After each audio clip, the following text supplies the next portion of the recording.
I noticed her walking home from school one day. Her long hair was as dark as a raven's feathers and flowed out behind her as she walked.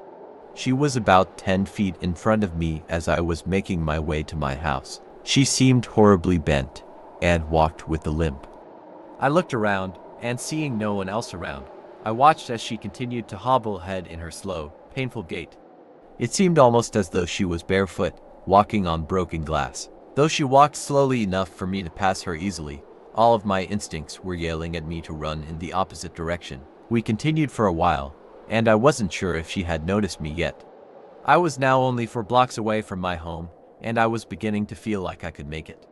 I picked up my pace slightly, getting closer to the woman. She was about 5 feet away now. Without warning, the woman stopped, realizing there was someone behind her. Slightly disturbed, I halted my pace, waiting to see what she would do. A horrid grating noise filled the air, and I found myself looking into a horribly disfigured face. Where the eyes would have been were merely dark sockets, and her alabaster skin was stained with blood and purpled with bruising. Her once white clothes and dark hair were stained with blood, grass, and grime. Gnarled arms that looked like they had never been used were twisted against her body, and her malnourished-looking legs were barely visible beneath her pale, flowing skirt. The horrible woman's mouth opened, and an utterly inhuman screech came from it. The thin lips parted into a round, unnaturally large ellipse. With a continued screech, the woman's hand reached out to touch my face. Paralyzed as I was, I could not stop it.